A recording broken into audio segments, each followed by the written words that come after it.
kind of night Chicago throws at you in late November doesn't care who you are. It just presses down, cold, wet, indifferent, like the city itself is testing how much you can take before you fold. Tara Novak had been on her feet for 11 hours. She still had her apron on when she stepped out the back door of Rudy's Diner on West Hubbard, the kind of place where the neon sign in the window had been half broken for 3 years and nobody fixed it because Rudy himself had been dead for 2 of them. She had $47 in tips in her jacket pocket, a blister forming on her left heel, and one thought in her head, get to the 29 bus before it left without her. She didn't make it. Not because she was slow, because at the mouth of the alley between Rudy's and the dry cleaner next door, she almost tripped over a child, a boy, maybe 9 years old. Down on the sidewalk, one knee on the wet concrete, one hand pressed flat against the brick wall, like he was trying to hold the building up, or maybe it was holding him.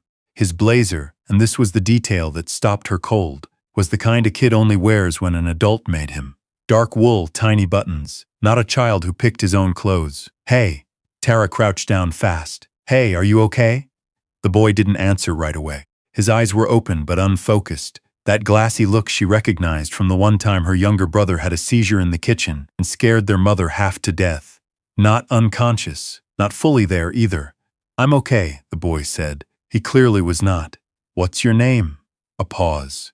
Like he was deciding whether to tell her. Finn.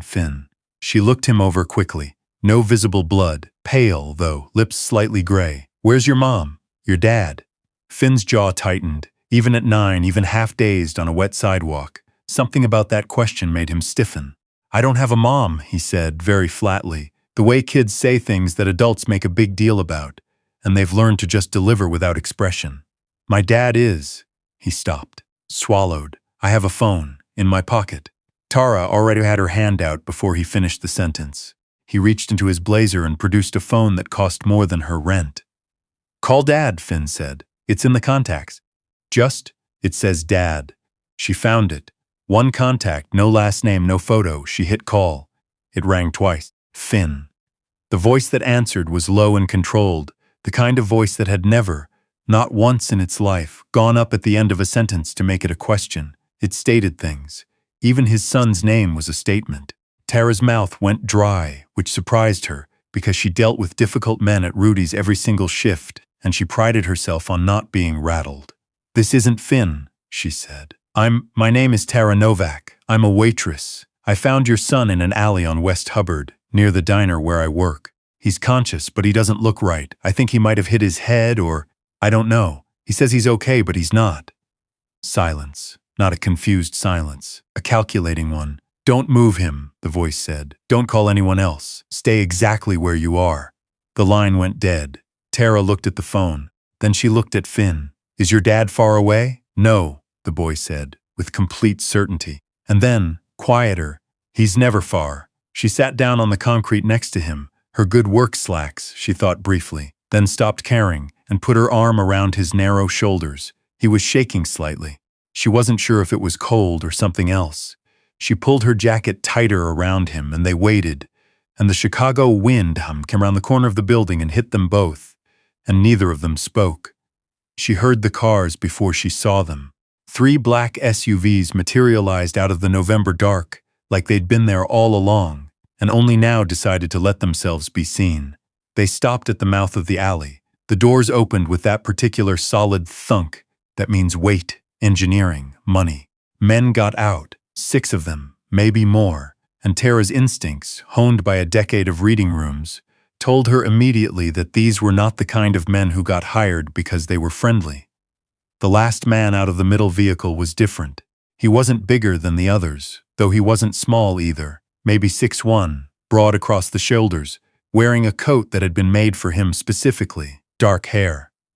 A face that was handsome the way certain dangerous things are handsome, deliberately, like a warning.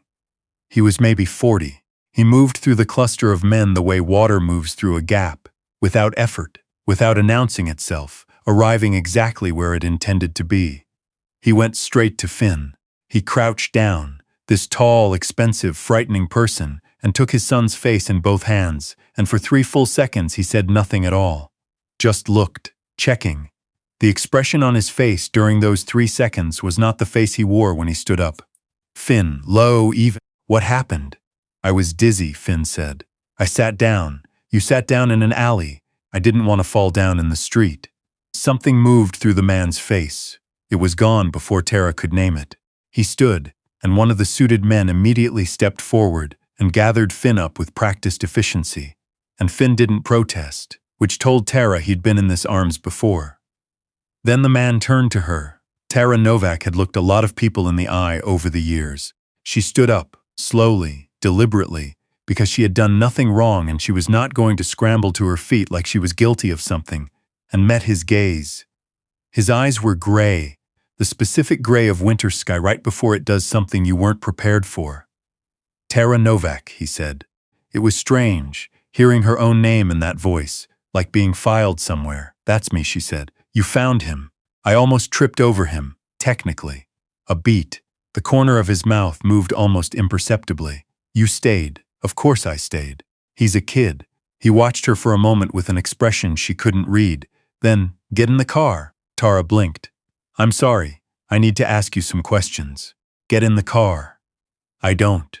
She looked at the men around him, the cars, Finn already installed in the back of the first vehicle, and she made a calculation that would have seemed insane to anyone who didn't understand the particular logic of situations like this, which was, she had done nothing wrong. This boy needed someone in his corner, and if she ran, she had a feeling this man would simply know where she worked. I have $47 in my pocket and know where I'm going tonight that matters, she said. So fine. But I want to know who I'm getting in the car with. The man looked at her for a long moment. My name is Reed Voss, he said. She'd heard the name. Everyone in Chicago had heard the name. The drive took 12 minutes. Nobody spoke to her. She sat in the middle row between two men who were professionally motionless, watching the city slide past the tinted windows. She thought about the 29 bus. She thought about the $47. She thought about Finn's face when she asked about his mother, that flat, practiced non-expression, and she thought about how a 9-year-old learned to put a face like that on, and what it meant that he had. They pulled into an underground garage beneath a building she recognized from the skyline. Private elevator. No lobby interaction. She was brought up to a floor that appeared to have no neighbors, just double doors, a long hallway, and the specific quality of silence that expensive square footage buys. The penthouse was not what she expected. She didn't know exactly what she'd expected. Something colder, maybe. More fortress and less home. But there were books everywhere. Real ones, cracked spines, some with pages folded down in ways that would make librarians weep. There was a child's jacket flung over the back of a leather chair. A coffee mug on the kitchen counter that had been there long enough to leave a ring. Finn was installed on a sofa with a blanket, and a man she gathered was some kind of doctor, murmuring to him and checking his eyes with a small light. Finn had the blanket pulled to his chin and was watching Tara across the room with a look that she thought, oddly, was something like gratitude. She gave him a small nod. He gave her one back. Sit down, Miss Novak. Reed Voss was already behind her, standing by the windows. Outside, Chicago shimmered and hummed, 40 floors below, indifferent. She sat. Not because she was told to, because her feet hurt. You work at Rudy's Diner. 11 hours a day, she confirmed. Tonight was actually a short one. You live on North Damon. She stared at him. That was fast. I had time in the car. He said it without apology. You've worked at Rudy's for 4 years. Before that, St. Anthony's Hospital, dietary services. You're thorough, always. He moved away from the window, came to stand a few feet away. Up close, she could see what the alley light hadn't shown her. He looked tired. Not physically. The other kind, the kind that lives behind the eyes and doesn't go away with sleep. Finn has a condition, vasovagal syncope. Stress or exertion triggers a drop in blood pressure. It passes, but if he falls badly, something tightened in his face. He shouldn't have been outside alone. Why was he? Reed Voss looked at her like she'd just done something unexpected. Nobody asked him questions like that, she gathered. Direct, without preamble. His security detail had a gap, he said carefully. It won't happen again. She sat with that for a moment. He's 9. He's my son. The way he said it, not defensive, just absolute. Like my son was the same category as the sun or the law, something that simply existed, and around which everything else had to arrange itself. Tara looked over at Finn, who had fallen asleep under the blanket while they were talking, curled on his side with one hand tucked under his cheek, looking approximately half his age. "He was scared," she said, "when I found him. But he didn't cry. He just held himself together and told me to call you. He knew you'd come." Ride said nothing, but she saw something happen to his face. The same thing she'd seen in the alley, when he crouched down and took Finn's face in his hands. That 3-second crack in something very well maintained. "He told me he doesn't have a mother," she said quietly. "She passed," Reed said. 3 years ago. I'm sorry, are you?" Not hostile, just like he didn't know what to do with condolences, had been given too many of them at some point and they'd stopped meaning anything. "Yeah," Tara said. "I am, because he's a good kid. You can tell in about 40 seconds. Another long pause. Then, unexpectedly, "You're not what I expected. What did you expect? Someone who would be more frightened?" Tara considered this. "I've been coming off 12-hour shifts since I was 19, she said. "Fear is a luxury. You can be scared or you can handle it, and I'm better at handling it." He looked at her the way people look at something they're recalibrating their understanding of. She didn't look away. She should have been sent home that night. She wasn't. At some point, the doctor finished with Finn and reported that he was fine, resting, and that the episode had been mild. Reed Voss thanked him. The doctor left. 2 of the suited men faded into other rooms. The penthouse got quieter and strangely warmer. Reed poured 2 glasses of water, not wine, not anything performative, just water, like a person, and put one on the coffee table in front of her. "I'll have someone drive you home," he said. "I appreciate that." She picked up the glass. "For what it's worth, he's going to be okay. Finn. Kids are harder to break than we think." Reed sat in the chair across from her. Not relaxed. He didn't appear to own the ability to be fully relaxed, but something had lowered slightly. "How would you know?" Not unkind, genuinely asking. "I grew up without one of my parents too," she said. "Turned out fine. Mostly." The corner of his mouth moved again. It wasn't quite a smile. It was the ghost of one, the shape that smiled leave behind. "He talks about her," Reed said. "Not to her exactly, more like to the room, more than I expect him to. He'll just say something, in the middle of dinner or before bed, like she's still a present tense thing to him." "She is," Tara said. "She'll always be present tense to him. That doesn't go away. But it also doesn't stay the same size forever. It gets easier to carry." Reed looked at her. "My mother," she said by way of explanation. "When I was 12, I'm sorry," he said. And it was different from when people said it to him. It was deliberate, chosen, like he'd actually thought about whether he meant it before he said it. "Thank you," she said. And then, because she was exhausted and the adrenaline had long since metabolized, and she was sitting in a penthouse with a man who had a security detail and a net worth she didn't want to calculate, talking about grief at 11:30 on a Tuesday, she said, "This is a very strange night." "Yes," said Reed Voss. "It is." The car came. But before she left, something happened that she would think about for weeks afterward, turning it over the way you turn over a smooth stone just to make sure you're seeing it right. Finn woke up. He did it quietly, surfacing out of sleep with none of the disorientation most children have, just opened his eyes and lay there for a moment looking at the ceiling, then turned his head and found her still in the room. "You're still here," he said.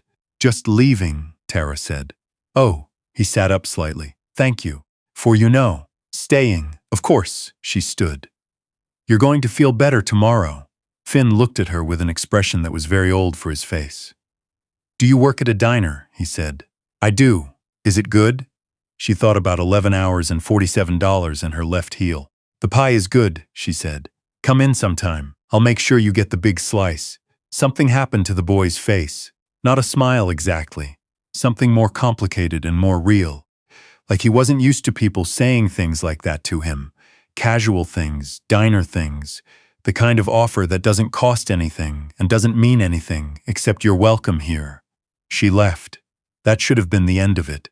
It wasn't, of course, because this is Chicago and Reed Voss, and nothing in Chicago involving that name ends simply, but for about 18 hours she let herself believe it might be. She went home, She ate leftover pasta standing over her kitchen sink. She soaked her feet. She slept 9 hours. She went back to work. It was a Tuesday lunch rush, and Rudy's was its usual controlled chaos, short-order cook yelling, coffee machine dying by degrees, the corner booth perpetually occupied by 2 old men who nursed their coffee for 3 hours and tipped like it was 1987. Tara moved through it all with the practiced efficiency of someone who has made peace with the fact that this is her life and also, in her better moments, genuinely doesn't mind it. The door opened at 12:40. She didn't look up from the table she was clearing. "Anywhere you like," she called. Standard greeting. "Thank you," said a voice she recognized. Tara turned around. Finn was standing just inside the door in a different blazer, navy blue today, looking around Rudy's with the expression of someone encountering something they've read about but never seen in person. Behind him, one of the suited men stood just outside on the sidewalk. Just outside, as in his arm would be able to reach Finn in approximately 1 second. Not inside, though, like someone had told him to wait at the threshold. And standing just behind Finn, hands in the pockets of a coat that probably cost what Tara made in 2 months, was Reed Voss. He was looking at her with an expression that was careful and deliberate, and that she strongly suspected he had thought about on the drive over. "You said the pie was good," Finn said. Tara looked at the boy, then at his father, then back at the boy. "It's very good," she said. "Corner booth?"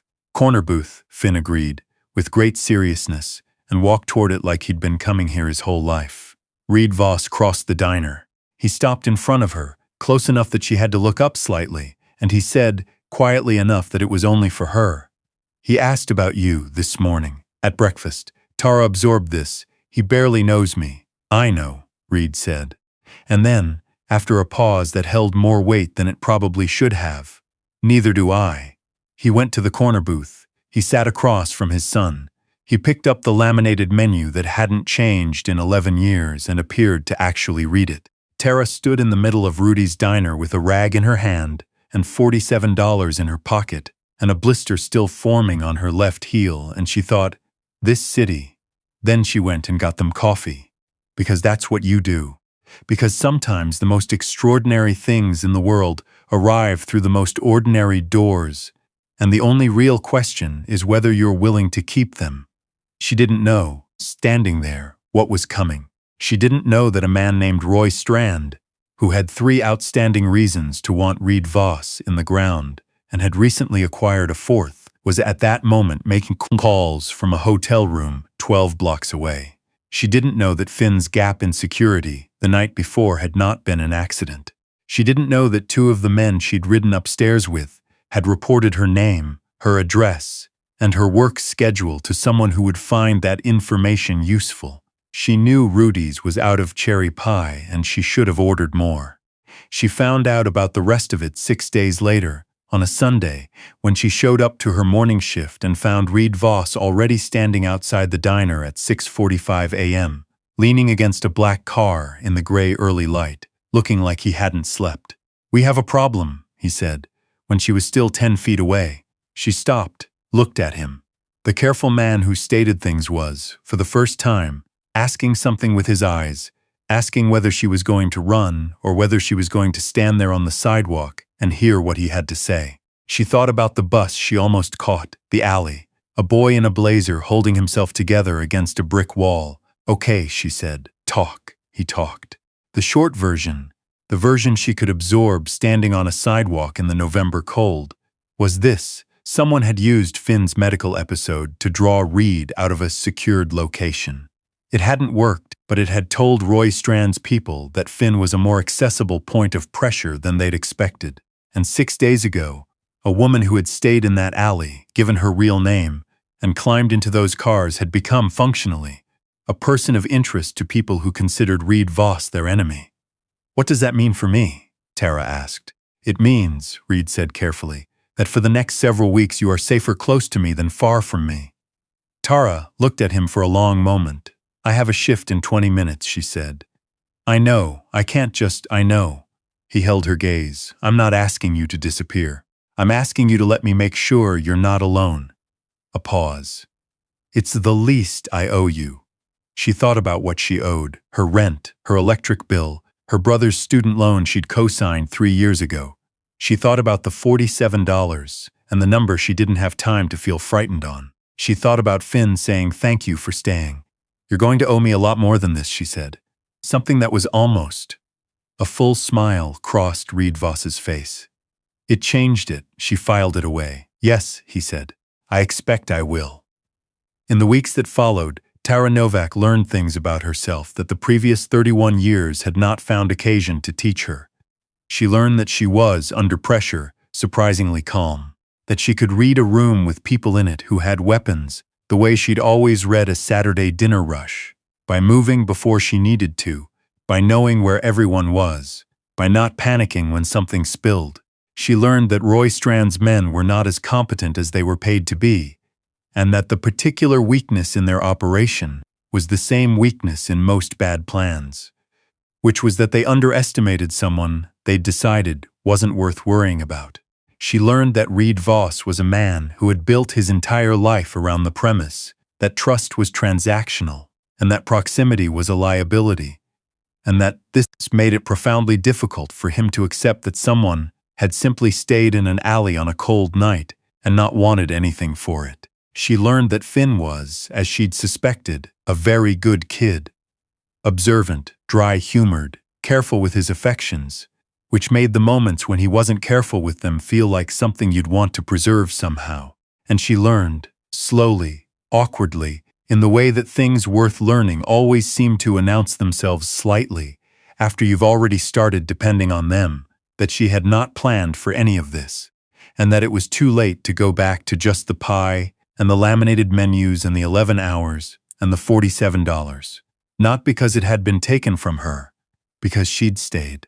Because there is a certain kind of person who, when they find a child alone against a brick wall in the rain, doesn't calculate the cost. Who just kneels down, who calls the number, who waits. The rain in Chicago doesn't wash the streets clean either. But sometimes, if you're standing in the right alley at the wrong time, it introduces you to the rest of your life. Did Tara make the right call staying that night? Drop a comment and let us know what you would have done. And if you're new here, welcome to Mia's Romance Library. Hit that subscribe button, because stories like this one come out every week, and you don't want to miss what's coming next.